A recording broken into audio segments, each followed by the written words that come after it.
ሽበት ካስቸገራችሁ ሞክሩት። ከጊዜ በኋላ ሽበትን ያጠፋል። ቆንጆ የፀጉር እድገትን ያፋጥናል። ጤነኛ ወፍራም የማይበጣጠስ ያልሳሳ ፀጉር እንዲኖረን የምንፈልግ ከሆነ ተጠቀሙት ይባላል። በህንድም ቢራቢሮም አለን። ባህሩ ጋር ከእንስሶች ጋር ተስማምተን ነው የምንኖረው። እዚህ ቤት ስመጣ ታውቃላችሁ ሁሉ ጊዜ ጫጫታ አለ። ልጆች ይጫወታሉ። ነፋሱ፣ ሙቀቱ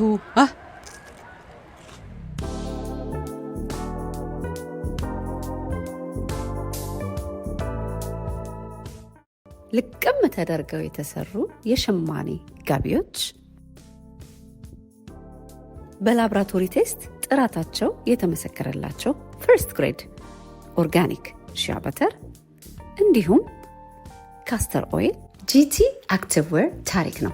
ጂቲ አክቲቭ ዌር በኢትዮጵያዊ ምርጥ ዲዛይነር ለሀበሻ ሴት ተብሎ ዲዛይን የተደረገ ሲሆን ጂቲ አክቲቭ ዌር ቢያልበን ብርድ እንዳይመታን፣ ቢረጥብ ቶሎ እንዲደርቅ፣ የውጭው እንቅስቃሴ ወደ ሰውነታችን ውስጥ እንዳያስገባ በጥንቃቄ የተሰራ ምርጥ ብራንድ ነው። በተለያየ ሀገር ላላችሁ ገና ጥበብ ዌብሳይት ላይ ታገኙ። ጤና ይስጥልኝ ወዳጆችዬ፣ ዛሬ የሰሞኑን ቁርሴን ነው ማሳያችሁ። መጀመሪያ ማሳያችሁ በባዶ ሆዴ እንዴት አድርጌ በተለያየ አይነት መልኩ እንደምጠቀመው። እዚህ ጋር ዮጉርት አለ፣ በውስጡ ምንም ፍሌቨር የሌለበት ዮጉርት። ታውቃላችሁ ለአንጀት ጤና ፕሮባዮቲክ በውስጡ በጣም በከፊል ስላለው የአንጀታችንን ጤነኛ ባክቴሪያዎች ምግብ ነው ዮጉርት። ስለዚህ ዮጉርት ላይ በጣም በቀላሉ ግማሽ የሾርባ ማንኪያ ታረጉበታላችሁ። አንደኛው አበላሌ እንደዚህ ነው። ከዛ ትንሽ ሚጥሚጣ ታረጉበታላችሁ ከፈለጋችሁ፣ ካልፈለጋችሁ ግን በዮጉርት ብቻ ትቀላቀሉታላችሁ። እኔ ጣፋጭ ነገር አልወድም፣ ስለዚህ ማር ምናምን አልቀላቀልም። በተቻለ መጠን ከ40 በኋላ ብዙ ነገር ብዙ ፍሌቨር ባትቀላቀሉ ይመከራል። በተለያየ ለጤና ብለን ለምንጠቀማቸው ነገሮች ይሄ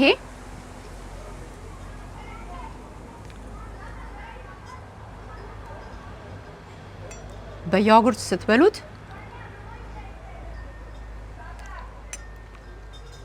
አንደኛ ነው። ግን ወዲያው ቡና እንዳትጠጡ። 1 ሰዓት 40 ደቂቃ ቢያንስ ጠብቁ። ቡና ከመጠጣት በልታችሁት ከዛ በኋላ ቆይታችሁ ነው ቡናችሁ ነው የምትወስዱት። ሁለተኛው የምጠቀምበት አጠቃቀም ግማሽ የሾርባ ማንኪያ ወይንም ደግሞ 1 የሻይ ማንኪያ ግፋቢል 2 በጥቁር ዳቦ በገብስ በተሰራ ጥቁር ዳቦ በደንብ ትቀቡትና በተለይ በዚህ በሙቀት ጤነኛ ጉልበት እንዲኖራችሁ፣ ቆንጆ እንቅልፍ እንድትተኙ፣ እንዲሁም ሆርሞናችሁ በትክክል ባላንስ ያደረገ እንዲሆን ለቆዳ በሉ ለፀጉር በሉ። በጣም ብዙ ሰው ሽበት ካስቸገራችሁ ሞክሩት። ከጊዜ በኋላ ሽበትን ያጠፋል። ቆንጆ የፀጉር እድገትን ያፋጥናል። ጤነኛ ወፍራም የማይበጣጠስ ያልሳሳ ፀጉር እንዲኖረን የምንፈልግ ከሆነ ተጠቀሙት ይባላል። በህንድም ቻይኒዝ ሜዲሲንም በጣም ብዙ ሰው የመሰከረለት በዚህ ዘመን ያለ ጤነኛ መድኃኒት ከኢትዮጵያም ላለን ከኢትዮጵያም ውጪ ላለን በቀላሉ የምናገኘው።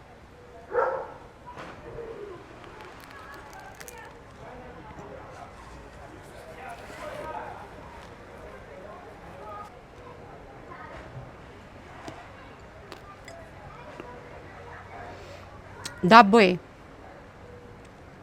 የገብስ እርሾ የሌለበት በጤነኛ እርሾ የተሰራ ዳቦ ነው። በገብስ ዳቦ እንዴት እንደሚጣፍጥ ልነግራችሁ አልችልም።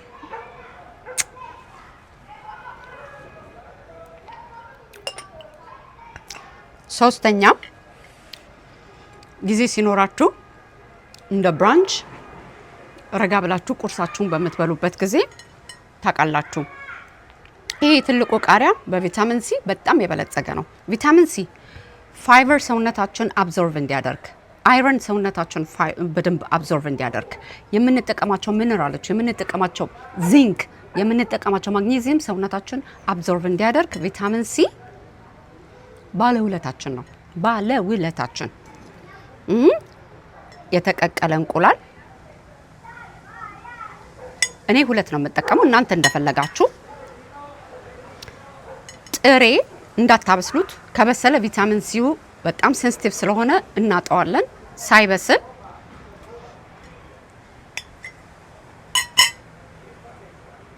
ታረጉና ንብም አብረው ነው የሚበላው። እዚህ ሀገር ንብ መግደል ያስቀጣል፣ እንድታውቁ አይቻልም። በህግ የተከለከለ ነው። ንብ አይገደልም። እንኳን አይደለም ጤነኛ የራሴ ብላችሁ ብትሉት ሰው ንብ ስትገሉ ቢያያችሁ እንደ ወንጀል ነው የሚያዩት። አንድ የሻይ ማንኪያ በቀን እንዳታበዙ። ሲበዛ እንደምንም ነገር ጥሩ አይደለም ለጤና። እንደዚህ አድርገን ከእንቁላሉ እንወስዳለን። ከዛ ቃሪያውን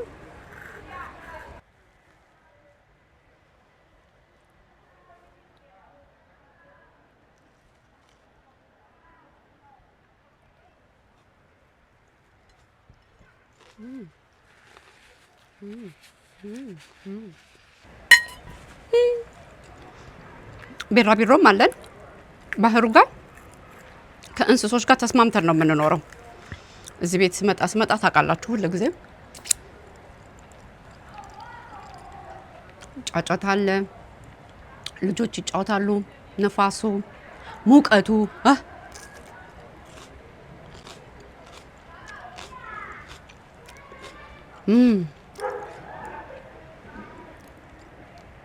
የጎረቤታችን ልጆች ዋና እየተጫወቱ ነው። ጫጫታ በጫጫታ ነው። ጫጫታ ደስ አይላችሁም? ለአይምሮ የሚሰጠው ህይወት እኮ ነው። ሰላም የሆነ ህይወት ሲቀጥል ማለት ነው ልጆች ሲጫወቱ መስማት።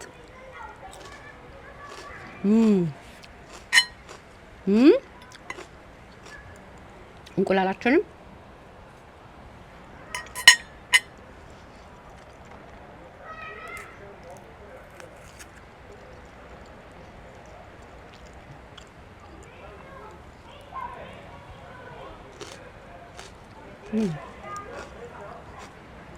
ይሄን እንዴት አድርገን እንጠቀመው?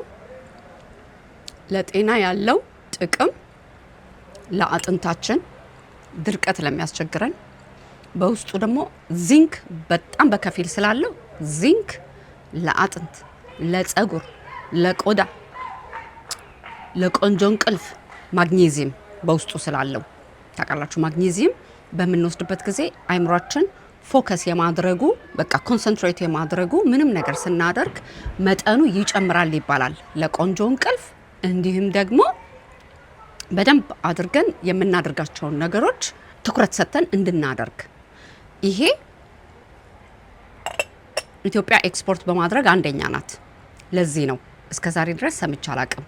እናንተ ከሰማችሁ ኮሜንት ላይ ጻፉልኝ እያልኩኝ ቻናሌን ሰብስክራይብ ያላደረጋችሁ ሰብስክራይብ፣ ላይክ፣ ሼር ቀጥታ እንዴት በቀላሉ እንደሚሰራ አብረን እንይ። ጥቁር ሰሊጣችንን ሞቅ ሞቅ ነው የምናደርገው። በጣም እሳት መንካት የለበትም። በቀላሉ ሞቅ ሞቅ እናደርገዋለን።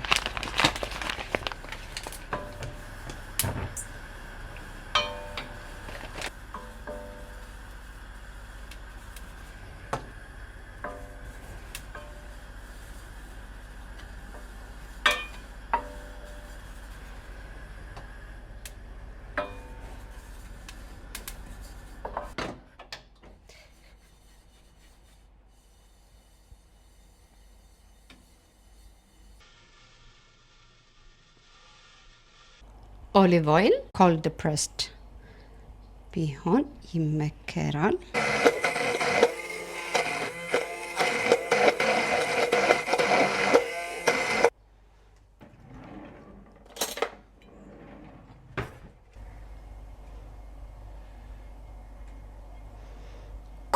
አርጋችሁ ስትፈጩት እንደዚህ ላም ይልና ዘይት ነው የሚሆነው ራሱ ሰሊጥ በተፈጥሮ ዘይታማ ስለሆነ ማለት ነው እናንተ የሚመቻችሁ ቃውስጥ ታስቀምጡታላችሁ ስትፈልጉ እያወጣችሁ እንድትጠቀሙ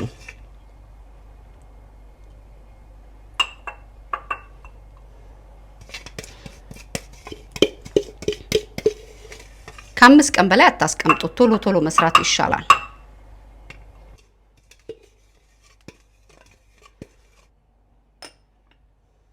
በተለይ ጥቁሩ ሰሊጥ ለጤና ያለው ጥቅም ተነግሮ አያልቅም እንደነገርኳችሁ በዮጉርት በእንደዚህ አይነት መልኩ በመንበላው ጊዜ ዮጉርት ወይንም ደግሞ እርጎ ፕሮባዮቲክ በውስጡ በጣም በከፊል ስለሚገኝ ለአንጀታችን ጤነኛ ከሆነ ምግብ ቶሎ ይፈጭልናል